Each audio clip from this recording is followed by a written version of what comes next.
Greetings gamers, Big Fat Hairy Gamer back after a long hiatus.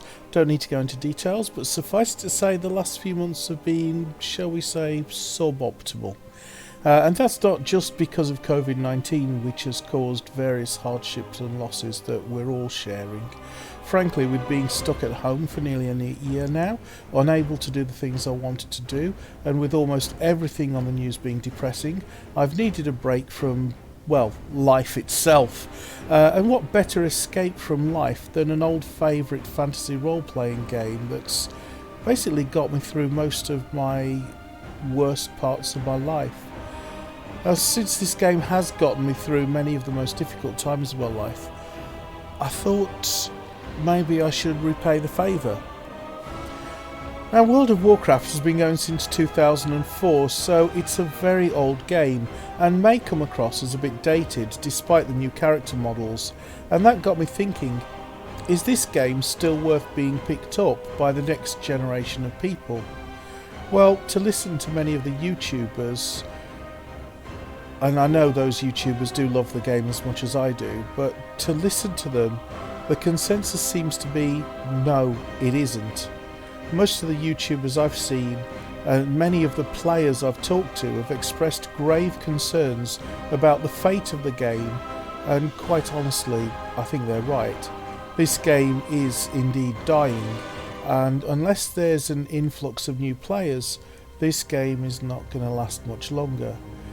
And most of the time the onus has been put on the developers to come up with new content, new end game content to try and keep us old timers still engaged with the game and to stop the hemorrhage. But I think what the game really needs is an influx of new players, and for the game to come across as relevant to a much younger generation. And I want to see if that game, if World of Warcraft can be that game that is relevant to a new generation.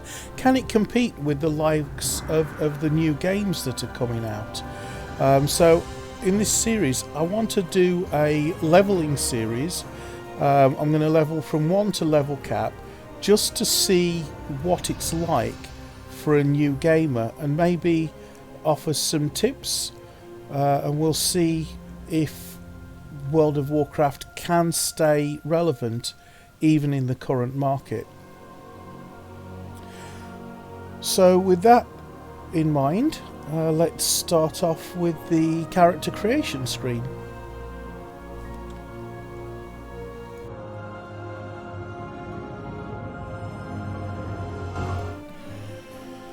Okay, so here I am on the character customization screen, and boy does that look overwhelming. We've got a lot of choices here, but they can be boiled down fairly simply.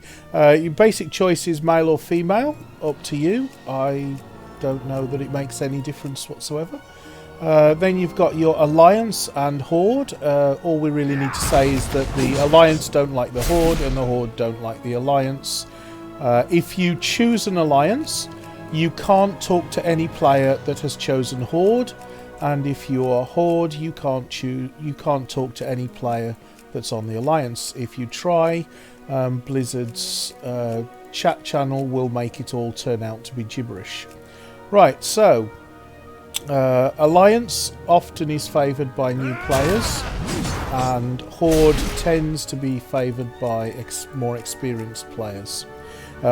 For first time players, I tend to recommend alliance.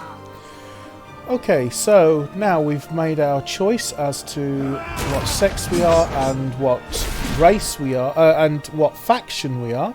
So then we get to choose our race. Now on the alliance side, we've got human, dwarf, night elf, gnome, draenei, worgen and pandaren. On the horde, we've got orcs, undead, tauren, troll, blood elf, goblin and pandaren. If you want to know why the pandarens can be both horde and alliance, play a pandaren and you will eventually get to find out. Okay, so we make our choice. I'm going to go with a human because it's just the natural thing for a first time player to want to choose, because we know what a human looks like and what humans usually do. Once we've chosen our race, we then get a choice of class. And those are warrior, hunter, mage, rogue, priest, warlock, paladin, druid, shaman, monk, demon hunter and death knight. The last two, demon hunter and death knight, are not available to new players. You have to have reached a certain level before those can be opened up. So let's quickly go through the classes. But before I do, I want to explain a couple of terms. If you're new to this style of game, you can either just run around the world doing your own thing, or you can play as part of a group. And if you do play as a part of a group, and the game strongly encourages people to form groups and play as a group, then you can have certain roles within that group. The first role is a tank, and the tank's job is to just basically get punched in the face hard. They have a lot of health and a lot of armour, so that they can survive being hit. And the tank's job is to soak up what we call the aggro, the damage. Then you have a healer whose job is to keep the tank alive and to heal the tank from all the injuries that the tank gets from constantly getting punched in the face. And then you have the damage dealers, and the damage dealers, their job is to hurt the enemy with the view of killing the enemy, preferably before the tank dies or the healer runs out of healing ability. Okay, so that's your roles. Now your warrior, their roles are tank or melee damage, and melee damage just means you get up close and personal when you're damaging them. Hunters, their role is ranged damage or melee damage, and ranged damage means you stay further back and you shoot arrows or magic spells in order to damage the enemy. Mage are pure ranged damage classes. Rogues, they're pure melee damage. What they like to do is sneak up, sneak round the back and stab in the back. These guys are great if you love to sneak around. Priests, they tend to be either healer or ranged damage. On a shadow priest you can do quite a lot of damage, and as a healer that's a holy priest will do great healing, and as a shadow priest as a disciplined priest you can do a combination of both healing and damage. Warlocks are fantastic ranged damage dealers, and they're also backed up by demons that they enslave, and those demons can really help them run around the world.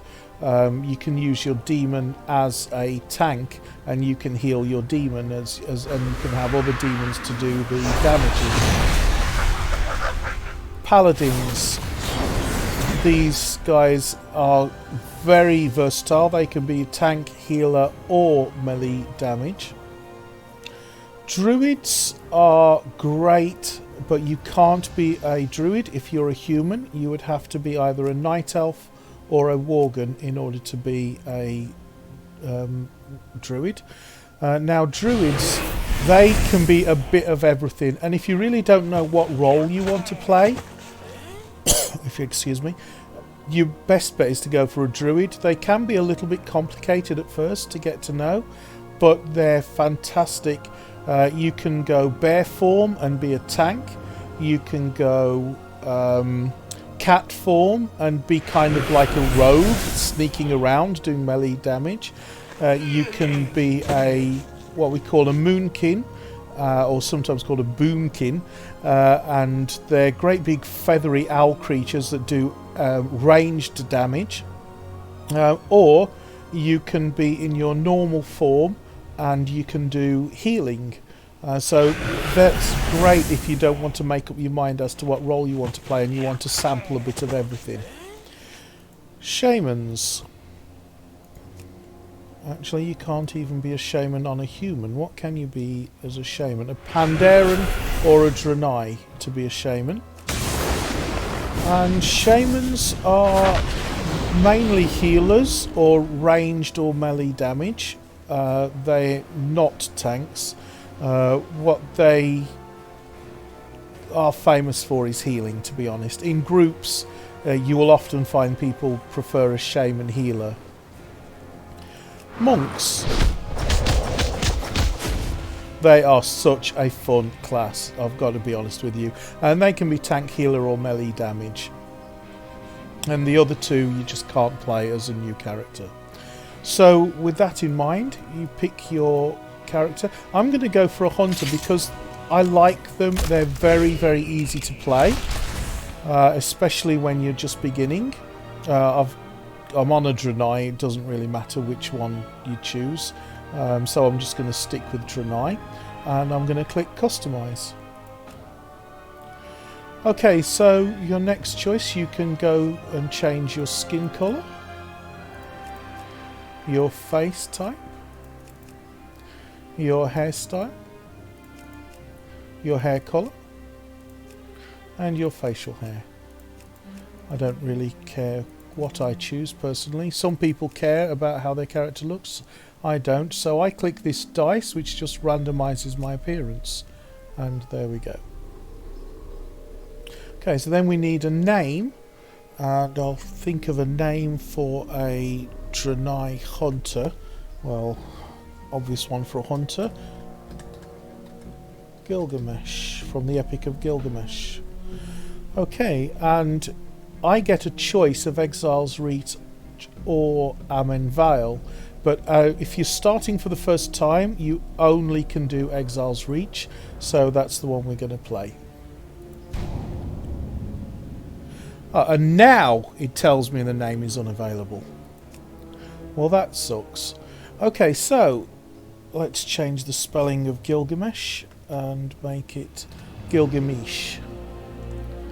Let's try that now. And here we go, Gilgamesh.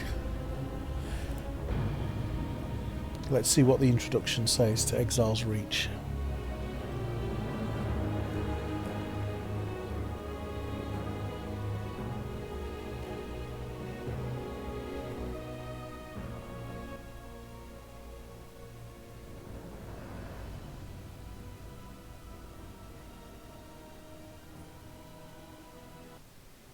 You are a soldier of the Noble Alliance, a coalition of kingdoms upholding the ideals of valor and justice across Azeroth.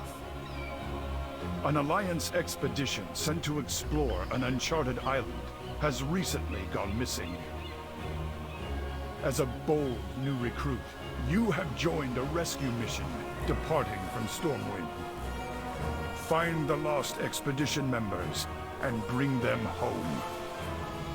For the Alliance!